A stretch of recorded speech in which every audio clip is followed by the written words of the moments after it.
아멘. 우리 하나님께 찬양과 영광의 박수를 돌려드립니다. 오늘은 아버지라는 제목으로 하나님의 말씀을 같이 함께 살펴보도록 하겠습니다. 사람이 살아가면서 부모에게 하면은 안 되는 말이 있다고 합니다. 이 말을 하고 나면 나중에 크게 후회한다고 합니다. 다른 부모들은 다 사주는데 왜 나만 못 사요? 내 인생이니까 내가 알아서 해요. 누가 태어나고 싶어서 태어났어요? 이럴 거면 뭐하러 났어요? 나는 엄마 아빠처럼 살지 않을 거예요. 나한테 해준 게 뭐가 있어요? 이런 말들을 하고 나면 나중에 크게 후회한다고 합니다. 최근 많은 사람의 사랑을 받으며 종영한 드라마에서 부모에게 이런 말을 한 아들이 있었습니다. 고단하고 힘들었던 1950년생 주인공들과 그들이 살았던 시대를 배경으로 한 드라마였는데요. 이 사랑하는 주인공 부부 사이에 큰딸 금명이, 둘째 아들 은명이, 셋째 아들 동명이 이렇게 자식이 있었습니다. 그 중에 셋째 동명이는 일찍 세상을 떠났습니다. 큰딸 금명이는 공부도 잘하고 나중에 서울에 있는 대학에도 합격하고 늘 부모의 기쁨이었고 사랑을 듬뿍 받으며 자랐습니다. 그에 비해 둘째인 은명이는 누나 금명이만큼 잘하는 거는 별로 없어 보였습니다. 늘 사고만 치고 일만 저지르는 그런 아들이었습니다. 아버지는 배를 타는 어부였습니다. 그래서 물고기를 잡아서 가족들을 부양했습니다. 이제 시대가 바뀌고 배도 이제 낡았습니다. 그래도 그 배는 이 가족의 생계를 책임지는 아버지에게 있어서 고맙고 든든한 직장이었습니다. 평생 가족들을 책임지기 위해 젊은 날부터 배를 타서 몸 어디 한 구석 성한 곳이 없었고 여기저기 병들고 여기저기 아팠습니다. 가끔 손을 보여주는데 이 손에 이 상처와 이 굳은 살이 딱딱하게 박혀 있었습니다. 첫째와 달리 이 둘째 아들 은명이는 늘 부모에게 아픈 손가락이었습니다. 한 번은 친구에게 한 7천만 원을 이제 사기를 당하고 유치장에 갇히게 되었습니다. 아버지가 그때 아들에게 이렇게 말합니다. 사람은 자기 형편껏 살아야 돼. 그랬더니 아들이 바로 이렇게 이야기합니다. 나는 아버지처럼 살기 싫어서 그랬다. 자, 거기서 그치지 않습니다. 아버지가 나한테 해준 게 뭔데? 뭐 해줬는데? 그러면서 자기 누나하고 비교하면서 차별밖에 더 했어? 나한테 우리 아들 최고라고 한 번 해준 적 있어요? 그런 말을 쏟아내는 아들을 위해서 아버지는 어찌됐든 이 유치장에서 나올 수 있게 합의금을 빌리려고 세상에서 가장 하기 싫었던 일을 합니다. 사장 앞에 가서 무릎을 꿇습니다. 또 한 번은 아들 은명이가 찹쌀떡 장사라도 해보겠다고 하자 아버지가 미리 아파트 분여회와 이 탁구장에 돈을 뿌려서 자기 아들이 와서 찹쌀떡을 팔 때 자기가 준 그 돈 5천 원을 가지고 떡을 사주라고 부탁을 합니다. 그러면서 이렇게 말을 합니다. 추운데 저도 돈을 좀 만져봐야 흥이 나지. 그래야 저도 잠 떨치고 일어날 맛도 나지. 그러다 이 아버지가 이제 병이 악화되어서 이제 죽게 되었습니다. 그런데 아들만큼은 잘 살라고 마지막 선물로 아들이 그렇게 노래하던 이 벤츠, 비록 중고차이긴 하지만 이 중고 벤츠를 사주고 떠납니다. 그런데 그 아들의 첫 마디는 이것이었습니다. 이 차 몇 킬로 탄 거래요? 얼마나 새 차인지부터 확인하는 게 이 아들이었습니다. 여러분, 그게 아버지고 그게 아들인 것 같습니다. 오늘 본문에도 그런 아들이 또 하나 나옵니다. 오늘 본문이 나오는 이 누가복음 15장 1절과 2절 말씀을 보시면 세리와 죄인들이 말씀을 들으려고 예수님께 가까이 나왔습니다. 자, 그러자 그 모습을 보고 있던 바리새인과 서기관들이 예수님께서 죄인들을 영접하고 그들과 함께 음식을 먹는다고 수군거리고 있었습니다. 예수님이 바로 그들에게 세 가지의 비유를 말씀하셨습니다. 잃은 양, 잃은 드라크마, 그리고 오늘 본문에 나오는 잃어버린 아들 이야기였습니다. 그러면서 누가 진짜 잃어버린 자인지 잘 새겨 들으라는 말씀이었습니다. 본문에 나오는 아버지에게는 두 아들이 있었습니다. 그 중에 둘째는 아버지가 돌아가신 다음에나 받을 수 있는 유산을 지금 아버지가 살아계신데도 지금 달라고 말을 했습니다.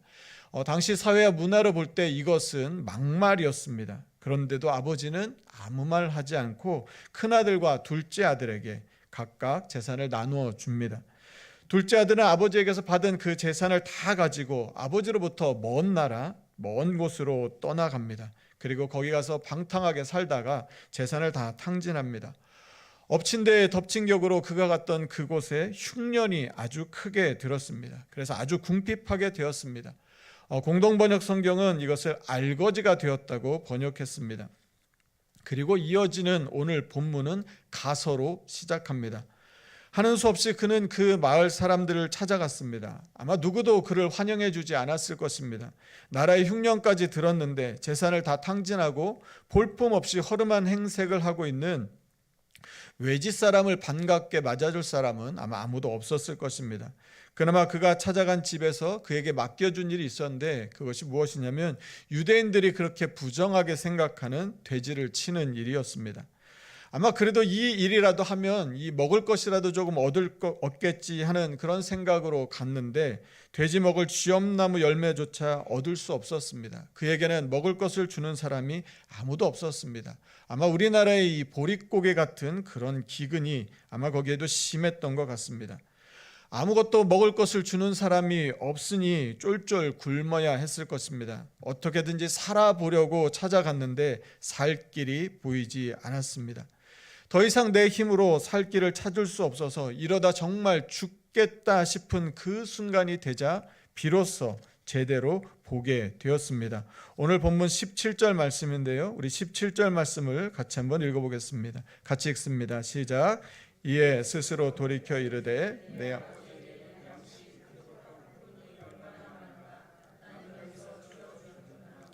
이 말씀을 제가 새번역 성경으로 다시 한번 읽어드리겠습니다. 그제서야 그는 제정신이 들어서 이렇게 말하였다. 내 아버지의 그 많은 품꾼들에게는 먹을 것이 남아 도는데 나는 여기서 굶어 죽는구나. 본문에 스스로 돌이키다라고 번역된 이 말은 제정신이 들다라고 하는 헬라어의 이 관용구입니다.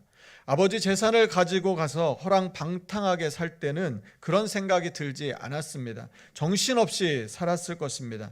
아마 세상을 다 가진 것처럼 살았을 것입니다. 내 마음대로 다 될 줄 알았을 것이고 내가 원하는 것은 다 얻을 수 있을 것이라고 생각했을지 모릅니다.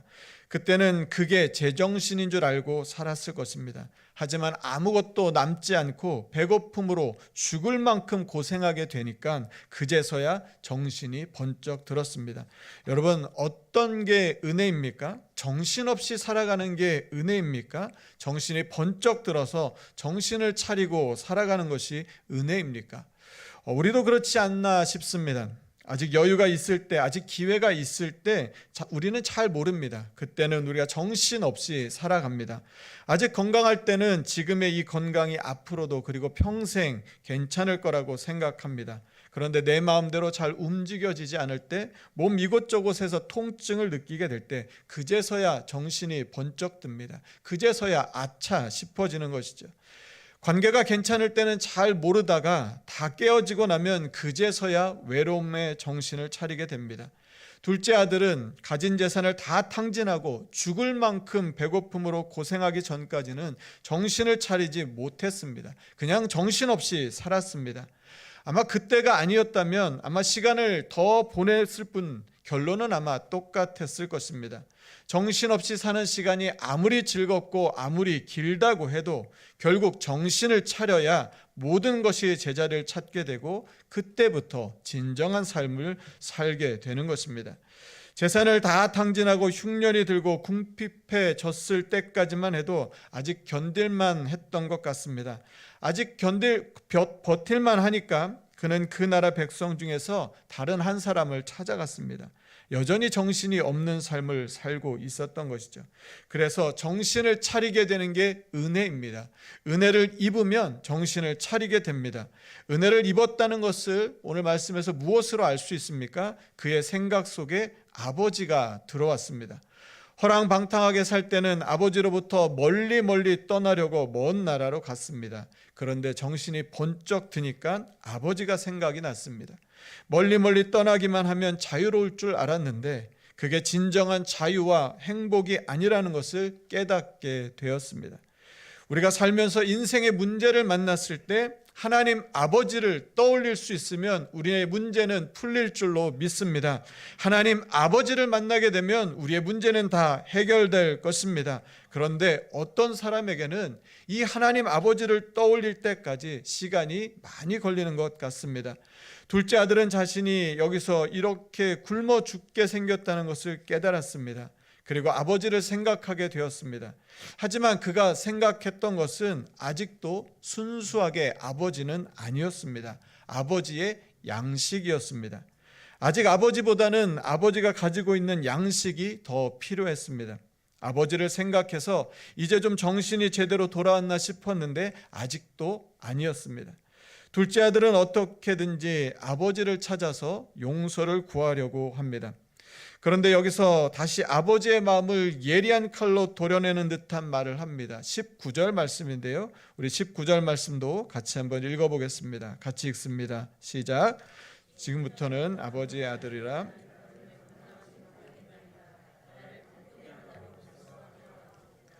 품꾼은 종보다 더 낮은 계층입니다. 종은 이 한 가정에 속한 가정 노예였습니다. 그에 비해서 품꾼은 일용직 노동자를 의미합니다.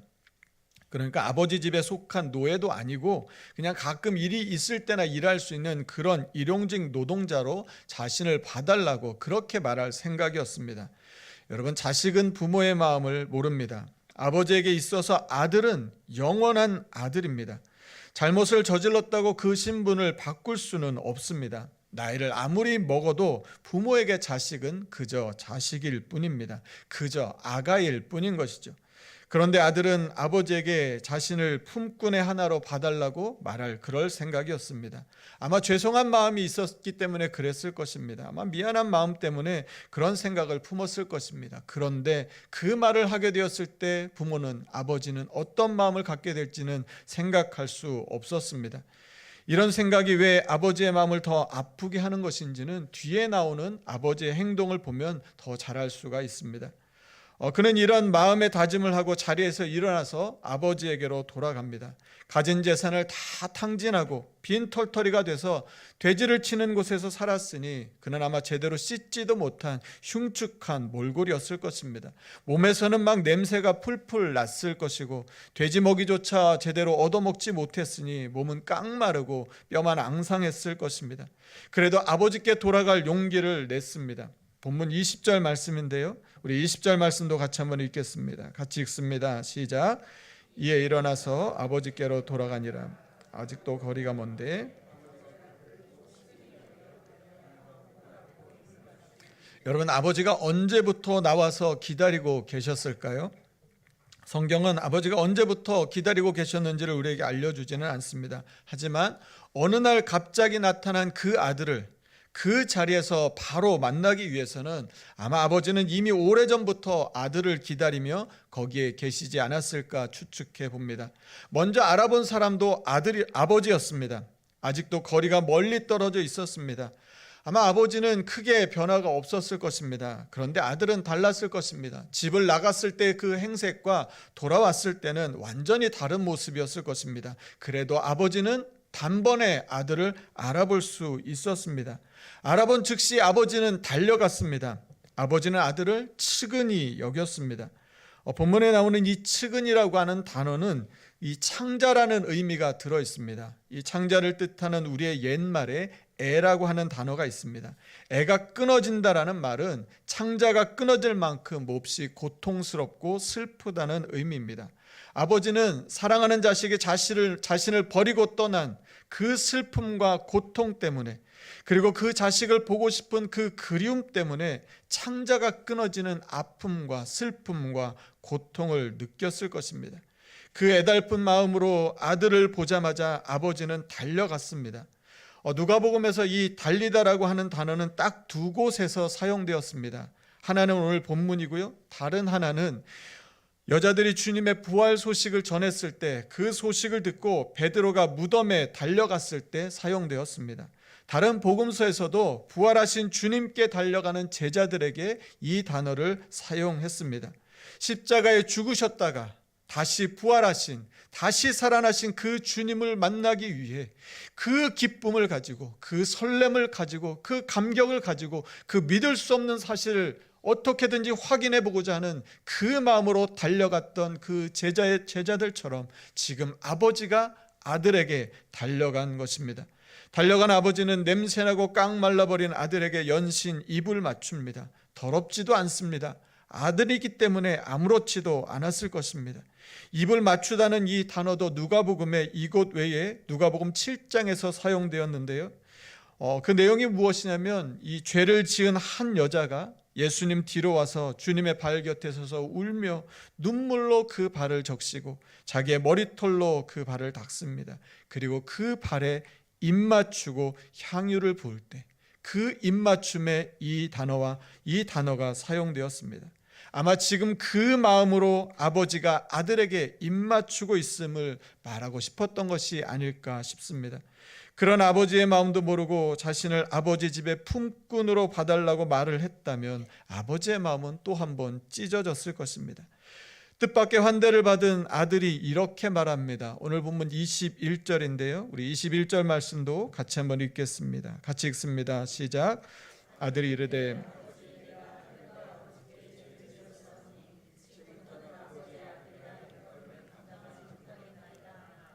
이정원 교수는 죄를 이렇게 정의했습니다. 죄가 무엇이냐? 죄란 투명 인간 취급하는 것이다. 아들은 아버지를 떠났습니다. 투명 인간 취급하는 정도가 아니라 아예 없는 사람으로 생각하고 멀리 도망치듯 떠나버렸습니다. 하나님 앞에서 우리의 죄가 무엇입니까? 다른 게 아니라 하나님을 투명 인간 취급하는 것입니다. 하나님을 의식조차 하지 않고 살아가는 것입니다. 하나님은 내가 너와 항상 함께 하노라라고 말씀하시지만 우리는 하나님이 나와 함께 하신다는 그 생각조차 하지 않고 살아갑니다. 때로는 불편하게 생각합니다. 나 혼자 사는 것이 더 편하고 자유롭다고 생각합니다. 하나님은 하라고 하는 것도 많고 하지 말라고 하는 것도 많습니다. 그런 하나님의 간섭이 싫습니다. 그래서 하나님을 투명인간 취급하며 살아갑니다. 그런데 그것이 죄라고 말하는 것입니다. 아버지는 아들에게 아무 말도 하지 않았습니다. 그의 잘못을 책망하지도 않았습니다. 당신의 아픈 마음을 드러내지도 않았습니다. 아버지가 그 다음에 제일 먼저 한 일이 무엇이냐면 아들에게 옷을 갈아입히는 것이었습니다. 본문 22절 말씀인데요. 우리 22절 말씀도 같이 함께 읽겠습니다. 같이 읽습니다. 시작. 아버지는 아들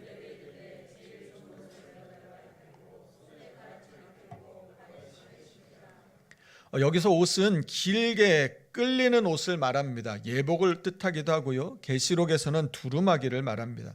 먹지도 못하고 제대로 된 옷도 입지 못하고 나타난 아들에게 제일 좋은 새 옷을 입혀줬습니다.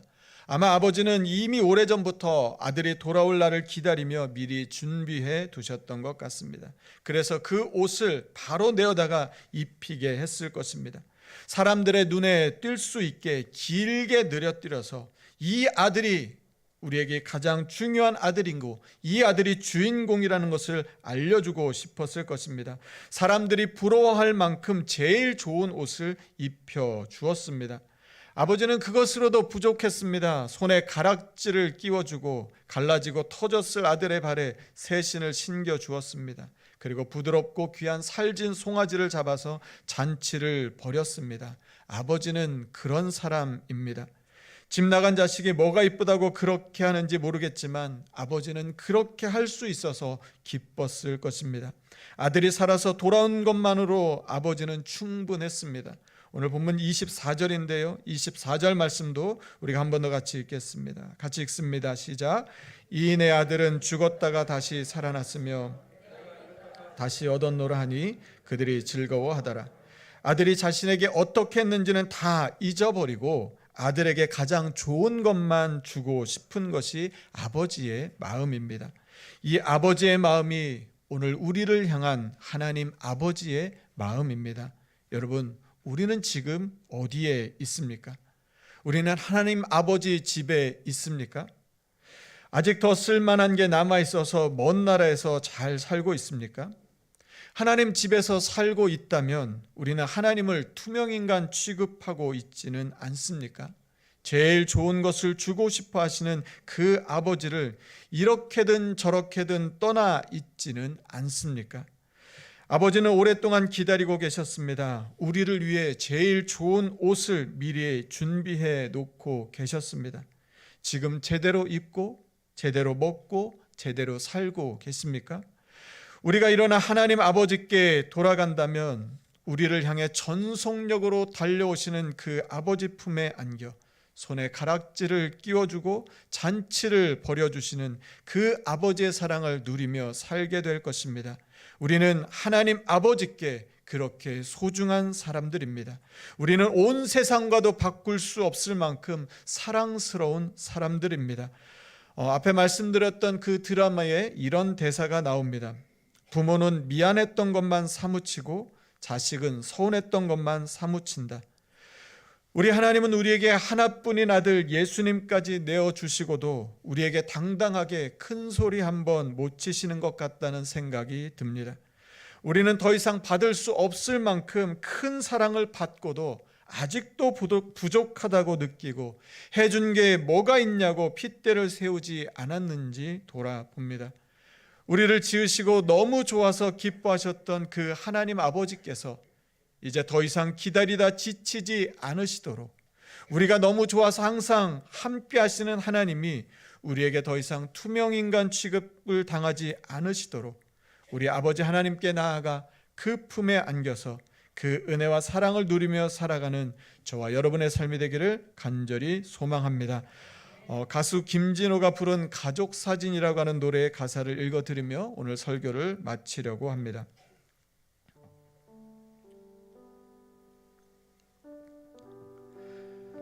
어른이 되어서 현실에 던져진 나는 철이 없는 아들이 되어서 이곳저곳에서 깨지고 또 일어서다 외로운 어느 날 꺼내본 사진 속 아빠를 닮아 있네. 내 젊음 어느새 기울어 갈 때쯤 그제야 보이는 당신의 날들이, 가족 사진 속에 미소 띈 젊은 우리 엄마, 꽃피던 시절은 나에게 다시 돌아와서 나를 꽃 피우기 위해 걸음이 되어버렸던 그 흘린 그 시간들을 내가 깨끗이 모아서 당신의 웃음꽃 피우길, 나를 꽃 피우기 위해 걸음이 되어버렸던, 나를 꽃 피우기 위해 걸음이 되어버렸던, 나를 살리기 위해 골고다를 오르셨던, 나를 구원하기 위해 십자가에 달리셨던, 사랑하는 아들의 죽음으로 내게 생명을 주신 아버지의 그 사랑을 찬양하고 감사를 고백합니다. 이 시간 우리 같이 함께 아버지의 그 사랑을 찬양하며 나아가도록 하겠습니다. 우리 다 함께 자리에서 일어나셔서 이 찬양 고백하며 나아갑니다. 아버지 사랑 내가 노래해, 아버지 사랑 내가 노래해, 아버지 은혜 내가 노래해, 아버지 은혜 내가 노래해, 그 사랑 변함없으신 그 사랑 변함없으신 거짓 없으신 성실하신 그 사랑, 성실하신 그 사랑, 상한 갈 때 꺾지 않으시는, 상한 갈 때 꺾지 않으시는, 꺼져가는 등불 끄지 않는, 꺼져가는 등불 끄지 않는 그 사랑 변함없으신, 거짓 없으신, 성실하신 그 사랑,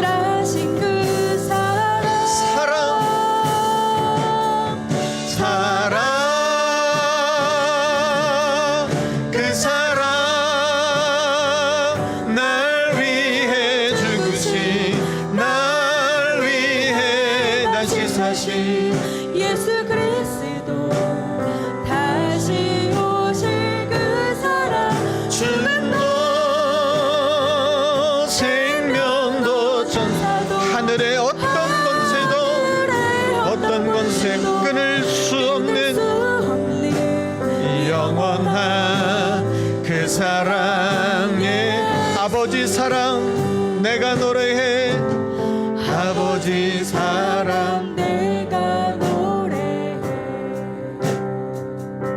아버지 은혜 아버지 은혜 내가 노래해 한 번도 우리를 떠나지 않으신 그 사랑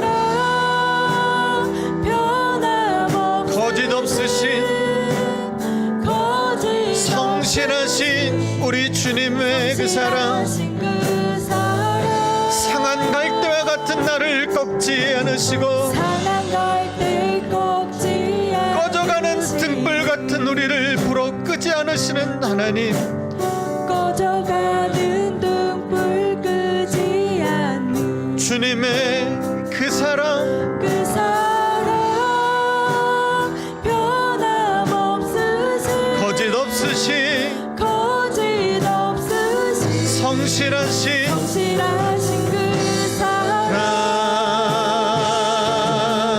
사랑 그 사랑 날 위해 죽으신 날 위해 다시 사신 예수 그리스도 다시 오실 그 사랑 죽음도 생명도 천사도 하늘의 어떤 권세도 끊을 수 없는 이 영원 우리 전심으로 다시 한번 고백합니다. 그 사랑 그 사랑 날 위해 죽으신 날 위해 다시 사신 예수 그리스도 다시 오실 그 사랑 죽음도 생명도 천사도 하늘의 어떤 권세도 끊을 수 없는 우리 마지막으로 한 번 더 전심으로 그 사랑 나를 사랑하시는 주님의 그 사랑 그 사랑 날 위해 죽으신 날 위해 다시 사신 예수 그리스도 다시 오실 그 사랑 죽음도 생명도 천사도 하늘의 어떤 권세도 끊을 수 없는 영원한 그 사랑 예수. 이 시간 우리 같이 함께 기도하겠습니다. 사랑하는 성도 여러분, 우리는 지금 어디에 있습니까?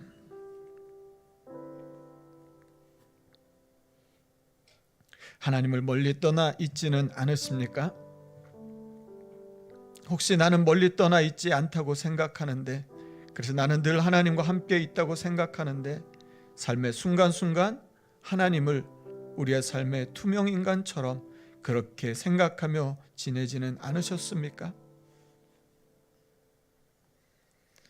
멀리 떠나 있던, 떠나지 않았다고 생각하며 혹시 하나님을 투명인간 취급하며 살았다면 그것은 다 하나님을 떠난 것입니다. 하나님이 우리를 기다리고 계십니다. 두 팔 벌려 우리가 다시 주님께 돌아오기를 기다리고 계십니다. 우리는 하나님께 영원히 하나님의 자녀입니다. 우리가 아무리 크고 우리가 아무리 성공하고 우리가 아무리 잘한다고 해도 하나님 앞에는 그저 아가입니다. 우리를 기다리시고 우리를 위해 아낌없이 내어주신 그 주님의 사랑을 기억하여 우리를 꽃 피우게 하기 위하여 우리의 걸음이 되어주신 그 주님의 사랑을 기억하여 하나님, 이 한 주간 주님께 돌아가 그 사랑의 품에 안겨 하나님의 은혜로 살아가는 우리 삶이 되게 하여 주시옵소서라고, 하나님, 우리의 삶에 주님이 어디 계신지 돌아보고 주님의 품에 안겨서 그 사랑을 누리며 살아가는 우리의 삶이 되게 하여 달라고 이 시간 간절한 마음으로 주신 말씀 기억하며 합심하여 같이 함께 기도하겠습니다. 하나님 감사합니다. 하나님의 시간 주님 앞에 간절한 마음으로 기도합니다. 하나님 하나님 은혜 가운데 살아가는 우리의 삶, 하나님, 그러나 하나님께서 우리의 삶을 하나님 돌아보는 예수 그리스도 하나님을 아버지라 부르며 고백하자.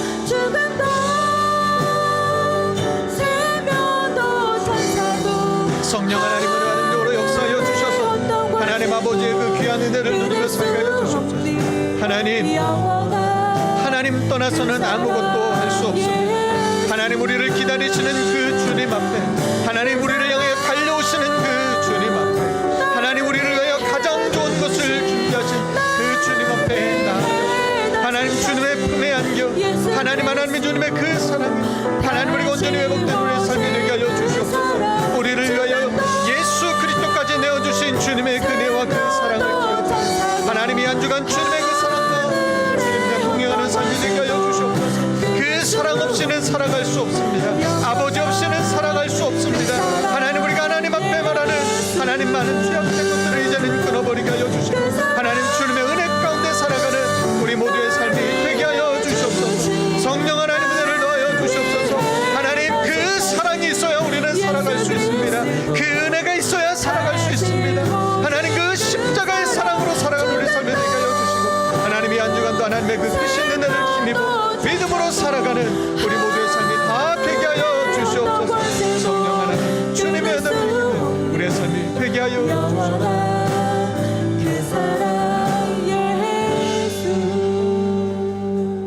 사랑이 많으신 하나님 은혜를 감사를 드립니다.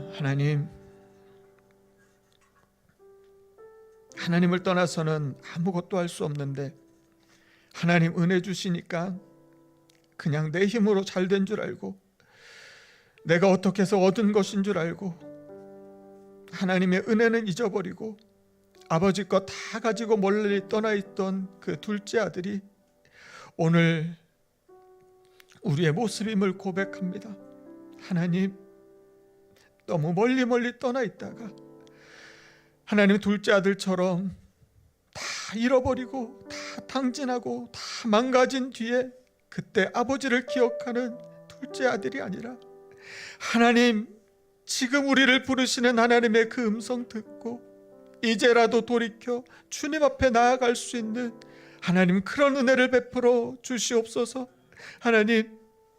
하나님을 떠났다고 생각하지 않고 있지만 늘 하나님과 함께 있다고 말하고 있지만 그러나 정작 삶 속에서는 하나님을 투명인간 취급하며 내 마음대로 내 뜻대로 살아가려고 했던 우리의 모습을 고백합니다.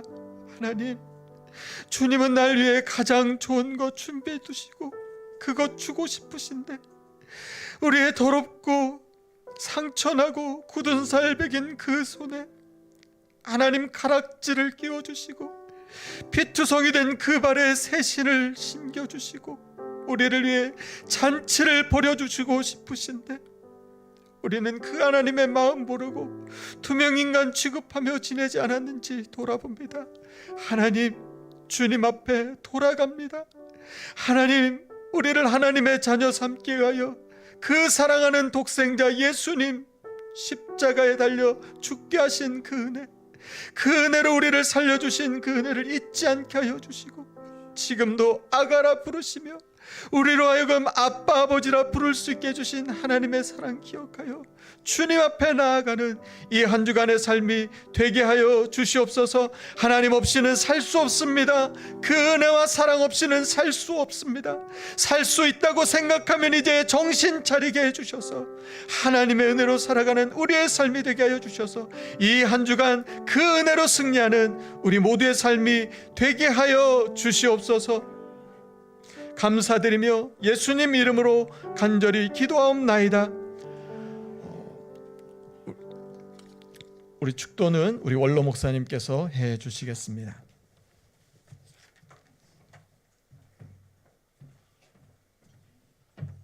잠깐 앉아 주시죠. 간단히 감사 말씀드리겠습니다.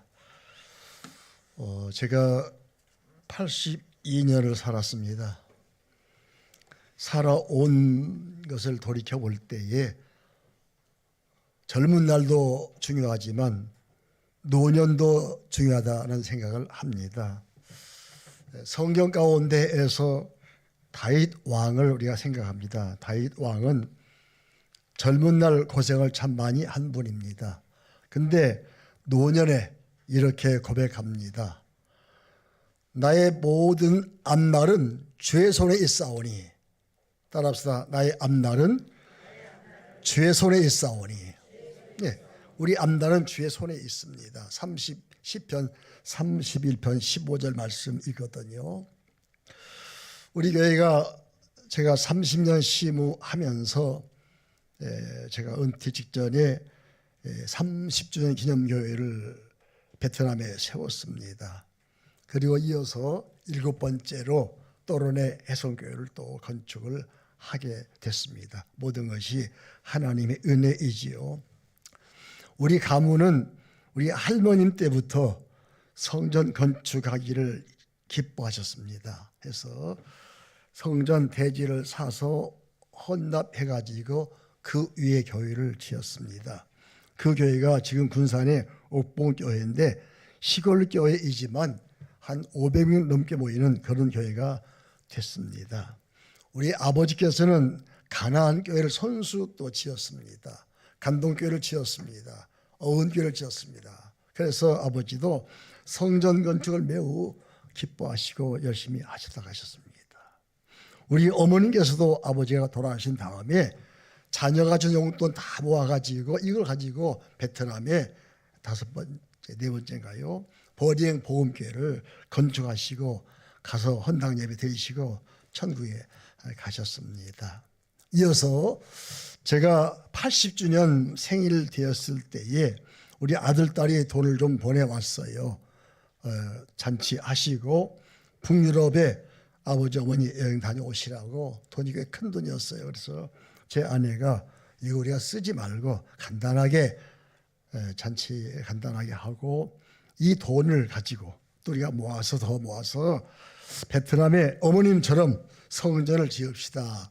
그런 제안 받고서 그 후로 한 1년 이상 헌금해 가지고 교회를 짓게 됐습니다. 제가 직접 헌금하지 않고 해성교회로 헌금해서 해성교회가 보내가지고 짓도록 해서 또론의 해성교회입니다. 교회를 지었는데 이제 성물이 필요하거든요. 성물도 꽤 많이 필요합니다. 강대상, 하단, 성찬상, 의자 뭐 해가지고 또 전자 오르간. 걱정하는데 해성교회 성도들께서 열심으로 헌금해 주셨어요. 35분이 참여해가지고 540만 원 헌금해서 의자를 다 만들고 성물을 다 갖추고 다 갖춘 다음에 하나님께 헌당 예배 드렸습니다. 제가 헌금 명단을 제가 가지고 기도하고 있습니다. 너무나 감사해요. 우리 강동현 목사님과 사모님께서도 헌금해 주시고 많은 분들이 참여해 주셔서 너무나 감사를 드립니다. 이번에 갈 때에 서울 은퇴 목사의 중창단이 있어요. 제가 소속되어 있는데 16분이 목사님 8분, 사모님 8분, 16분이 함께 동참해서 함께 찬양하고 헌금하고 또 전자오르간을 혼납하고 그렇게 하면서 동참했는데 그 목사님과 사모님이 하나같이 해성교회가 작은 교회가 아니군요. 엄청나게 큰 일을 하셨군요. 세계를 쭉 방문했거든요. 하면서 부러워하고 칭찬하고 그랬어요. 자, 성경 말씀 띄워주세요. 다윗의 고백을 보고 마치겠습니다. 다윗은 역대상 29장 14절에서 이렇게 고백합니다. 같이 읽겠습니다. 시작. 나와 내 백성이 무엇이간데 이처럼 주께로 말미암았사오니 우리가 주의 손에서 받은 것으로 주께 들었을 뿐이니이다. 다시 한번 시작. 나와 내 백성이 무엇이기에 이처럼 즐거운 마음으로 들을 힘이 있었나이까. 모든 것이 주께로 말미암았사오니 우리가 주의 손에서 받은 것으로 주께 들었을 뿐이니이다. 다윗은 성전 건축 그렇게 사모했어요. 해서 자재를 다 준비했어요. 그리고 금 10만 달란트를 헌금을 했어요. 10만 달란트면 우리 한국 돈 가치로 6조 원입니다. 엄청나게 헌금했어요. 그런데 말씀하기를 나와 내 백성이 무엇이기에 이처럼 즐거운 마음으로 들을 힘이 있었나이까. 이 모든 것이 주께로 말미암았사오니 주께서 받은 것으로 주께 들었을 뿐이다. 이렇게 고백하고 자기 아들 솔로몬에 의해서 성전이 건축이 됩니다. 저는 여러분들이 헌금했지만 내가 한 게 아니라 하나님이 주신 것 가지고 하나님께 드렸을 뿐입니다. 다윗의 마지막의 모습 보겠습니다. 마지막에 어떻게 가셨는지 29장 역대상 29장 28절 말씀. 시작. 그가 나이 많아 늙도록 부하고 존귀를 누리다가 죽음에 그 아들 솔로몬이 대신해서 왕이 되니라. 다시 한번 시작. 그가 나이 많아 늙도록 부하고 존귀를 누리다가 죽음에 그 아들 솔로몬이 왕이 되니라. 그가 늙도록 부하고 존귀를 누리다가 죽음에 그 아들 솔로몬이 왕이 되니라. 이게 다윗의 마지막 모습입니다. 여러분도 저도 늙도록 부하고 존귀를 누리고 아들, 딸이 잘 되는 그런 축복을 함께 받아 누리시기를 바랍니다. 하나님은 성전 건축을 그렇게 기뻐하십니다. 여러분도 함께 동참해서 너무너무 큰 일을 함께 해 주셔서 너무너무 감사를 드립니다. 그리고 기도해 주셔서 무사하게 안전하게 잘 끝났습니다. 베트남은 공산 국가예요. 사회주의 국가입니다. 해서 외국인이 와서 선교할 수가 없어요. 감시하거든요. 근데 다 끝나고 마지막 식사 때 경찰이 왔어요. 왔어요. 그래 갔어요. 잘 끝났습니다. 7교회 한 번도 어려움이 없이 끝나게 됐습니다. 왜? 여러분의 기도 때문에. 그래서 앞으로도 여러분 모두도 기도하시고 우리 교회도 앞으로 10년 지나면 아마 다시 성전을 건축해야 될 거예요. 함께 기도하면서 하나님께 좋은 일을 많이 하시고 마지막에 가는 시간까지 은혜 가운데 사시고 자손 대대로 복받는 우리 모두가 되시기를 바랍니다. 기도하겠습니다.